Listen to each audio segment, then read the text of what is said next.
আমাদেরকে গুলি করার আগ পর্যন্ত কোনো কিছুর আমাদের গায়ে লাগে না। যতক্ষণ না পর্যন্ত বুকে বা মাথায় গুলি চলবে ততক্ষণ পর্যন্ত আমরা কোনো স্ট্রাগল মনে করি না। ইনকিলাব মঞ্চের মুখপাত্র এবং জুলাই আন্দোলনের নেতা শহীদ শরীফ ওসমান হাদি যেন নিজের মৃত্যুর আগেই বুঝে গিয়েছিলেন এই দেশের সত্যের পথে হাঁটলে জীবনও ঝুঁকিতে পড়তে পারে। তাই বেঁচে থাকতেই তিনি হত্যার বিচার চেয়েছিলেন, ন্যায় বিচারের দাবি তুলেছিলেন। কিন্তু নির্মম বাস্তবতা হলো তার হত্যাকাণ্ডের বিচার এখনো সম্পূর্ণ হয়নি। তবে হাদির আত্মত্যাগ কি কেবল ফাইলের পাতায় চাপা পড়ে থাকবে?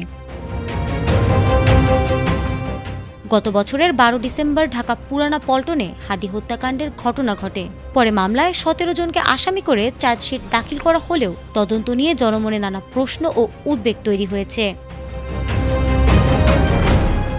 এই দীর্ঘ অপেক্ষার প্রতিবাদেই বারবার আন্দোলনে নেমেছে নিহত হাদির পরিবার ও ইনকিলাব মঞ্চ।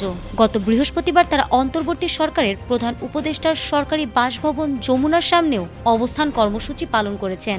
সেখানে উপস্থিত ছিলেন হাদির স্ত্রী রাবেয়া ইসলাম শম্পা, ইনকিলাব মঞ্চের সদস্য সচিব আব্দুল্লাহ আল জাবের এবং ডাকসু নেত্রী সহ আরও অনেকে। তাদের স্পষ্ট দাবি, জাতিসংঘের তত্ত্বাবধানে নিরপেক্ষ তদন্ত ছাড়া তারা ঘরে ফিরবেন না।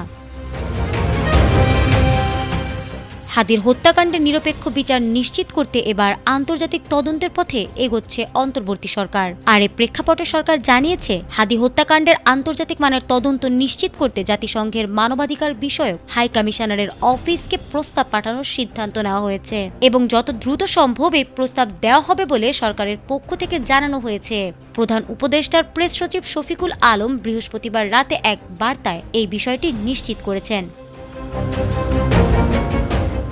তিনি আরও জানিয়েছেন, অন্তর্বর্তীকালীন সরকার এই হত্যাকাণ্ডের বিচারে পূর্ণ ন্যায় বিচার নিশ্চিত করার প্রতিশ্রুতিতে অবিচল রয়েছে। একই সঙ্গে এ ধরনের তদন্ত প্রক্রিয়ায় সম্ভাব্য সব ধরনের সহযোগিতা করার বিষয়েও সরকারের পক্ষ থেকে আশ্বস্ত করা হয়েছে বলে জানিয়েছেন তিনি। বিশ্লেষকরা মনে করছেন, জাতিসংঘকে যুক্ত করার উদ্যোগ ন্যায় বিচার প্রতিষ্ঠায় একটি গুরুত্বপূর্ণ মোড় হতে পারে।